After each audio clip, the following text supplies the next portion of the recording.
C.S. 루이스의 순전한 기독교 제1장 옳고 그름, 우주의 의미를 푸는 실마리. 두 번째 주제입니다. 몇 가지 반론. 이 두 가지 사실이 정말 토대라면 그 논의를 더 진전시키기 전에 확실히 다져놓고 넘어가는 편이 좋을 것 같습니다. 제가 받은 몇몇 편지들로 미뤄볼 때에 상당히 많은 사람들이 이 인간 본성의 법칙이나 또 도덕률, 또 다른 행동 규범을 제대로 이해하고 있는 것 같지는 않습니다. 예를 들어서 이렇게 편지를 보내온 사람이 있어요. 당신이 말하는 도덕률이란 사실상 인간 집단 본능에 불과한 것으로서 다른 이 본능들처럼 발전해 온 것이 아닙니까? 이런 내용을 보내온 거죠. 저는 우리에게 집단 본능이 있다는 것은 부정하지 않습니다. 그러나 그 본능은 제가 말하는 도덕률과는 다른 것이죠. 우리는 이 모성애나 성적인 본능이나 또 식욕 등을 통해서 본능의 자극을 받는다라고 하는 것이 어떤 것인지 잘 알고 있죠. 본능이라고 하는 것은 일정한 방식으로 행동하고자 하는 강렬한 바램이나 욕구를 느낀다, 이제 그런 의미를 가지고 있죠. 물론 가끔은 다른 사람을 돕고 싶은 마음이 그런 욕구로 변형되어서 나타날 때도 있습니다. 그런 욕구는 확실히 집단 본능에서 나오는 것이겠죠. 그러나 남을 돕고 싶은 욕구를 느끼는 것과 자기가 원하든 원하지 않든 도와야 한다라고 느끼는 것은 아주 다른 일입니다. 예를 들어서 그 위험한 지경에 처한 어떤 사람이 도움을 요청하는 그런 소리를 우리가 이제 들었다고 합시다. 아마 여러분은 두 가지 욕구를 동시에 느끼겠죠. 첫 번째는 당장 달려가서 도우려고 하는 욕구죠. 이것은 집단 본능에서 나온 욕구라고 볼 수 있겠죠. 다른 하나는 위험을 피하려고 하는 욕구입니다. 나도 위험해질 수 있으니까 피하려고 한다라고 하는 거죠. 이것은 자기 보존 본능에서 나온 욕구죠.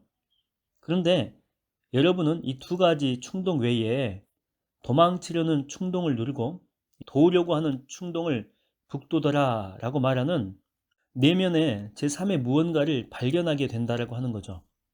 이처럼 이 두 본능 사이에서 판단 내리고 그 가운데 어떤 본능을 따라야 할지 결정하는 바로 이것이 두 본능 가운데 하나일 수는 없다라고 하는 것이죠. 언제 어떤 키를 눌러야 하는지 지시하는 악보가 곧 피아노 건반 키 가운데 하나일 수는 없는 것과 마찬가지죠. 그러니까 악보는 악보고 피아노 건반은 건반이다라고 하는 거죠.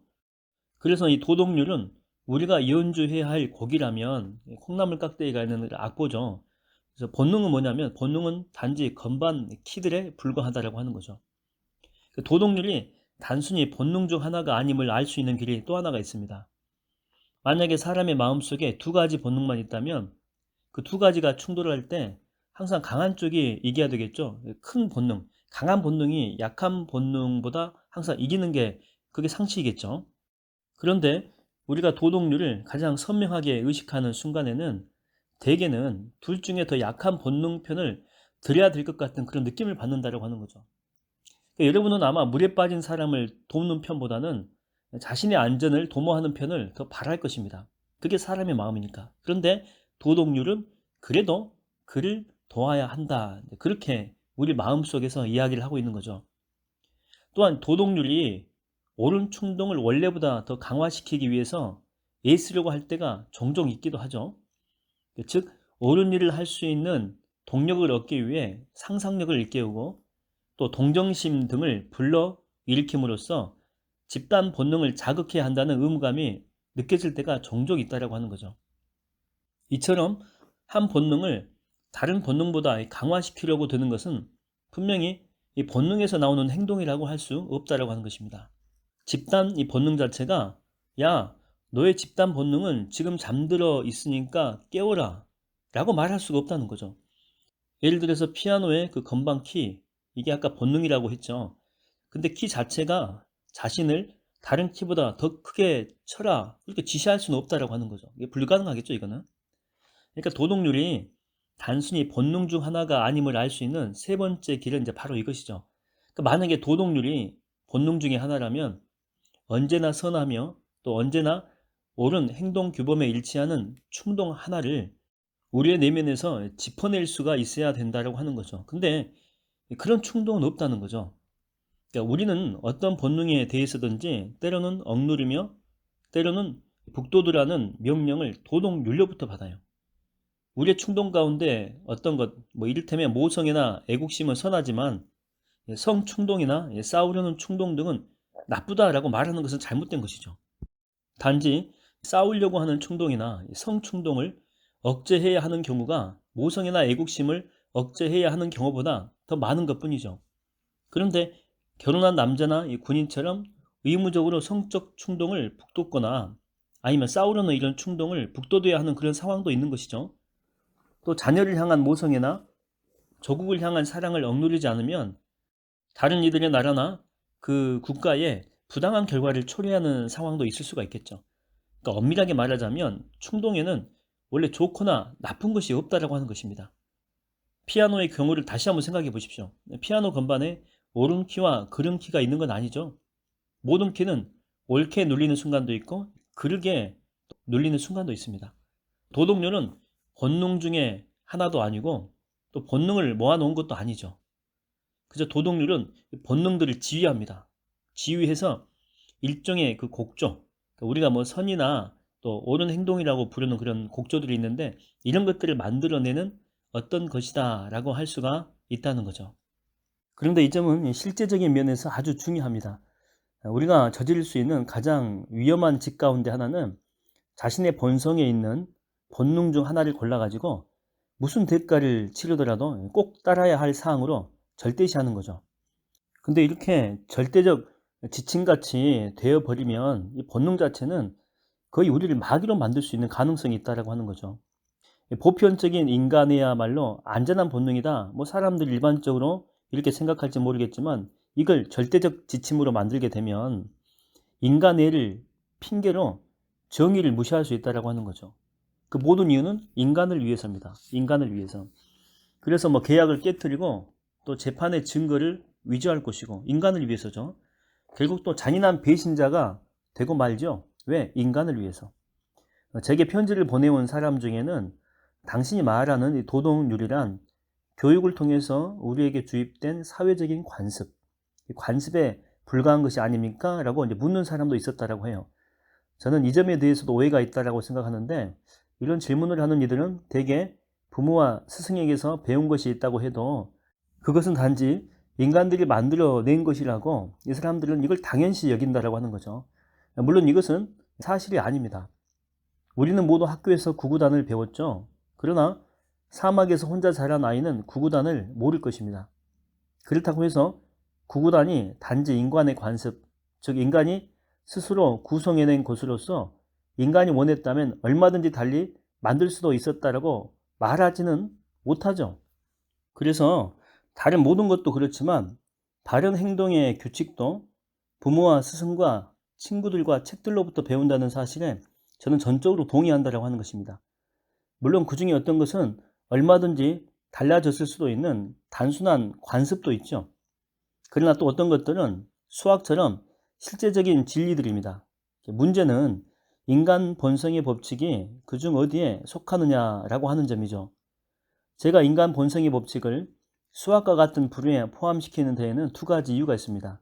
첫 번째는 앞에 1장에서 말했듯이 한 시대나 한 나라의 도덕관은 다른 시대나 다른 나라의 도덕관과 다를 수 있다고 했죠. 그러나 사실 그 차이는 그렇게 크지 않다라고도 말씀드렸습니다.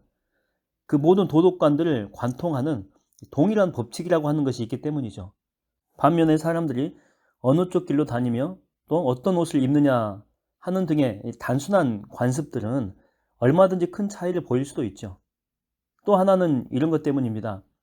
여러분은 민족마다 다른 도덕들에 대해 생각을 할 때에 어느 한쪽의 도덕이 다른 쪽의 도덕보다 더 낫거나 못하다는 그런 판단을 내릴 때가 있죠.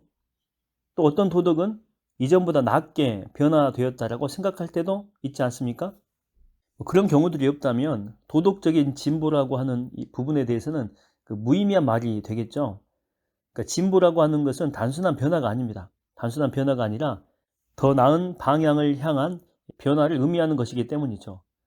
한 도덕관이 다른 도덕관보다 더 진실하거나 더 나은 경우가 있을 수가 없다면 야만인의 도덕보다 문명인의 도덕을 선호하거나 또 나치의 도덕보다 기독교의 도덕을 선호하는 것은 다 무의미한 일이 되고 말겠죠.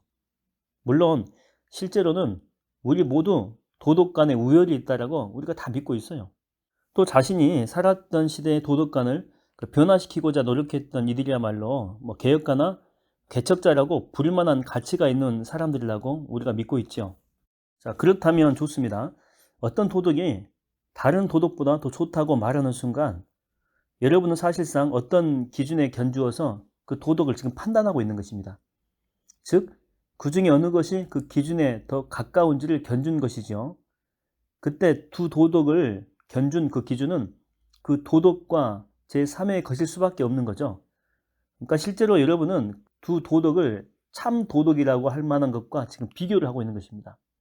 그래서 사람의 생각에 좌우되지 않는 진정한 옳음이라고 하는 것이 존재하고 어떤 도덕과는 다른 것보다 그 진정한 옳음에 가깝다는 그 사실을 인정하게 되는 셈이죠. 자, 이 점을 한번 달리 표현해 보겠습니다. 만일 여러분의 도덕이 더 참되며 나치의 도덕이 덜 참되다면 거기에는 반드시 그렇게 판단할 수 있게 만드는 그 무엇, 참 도덕이라고 불릴 만한 제3의 무엇이 존재한다는 그런 가정이 있어야만 되겠죠.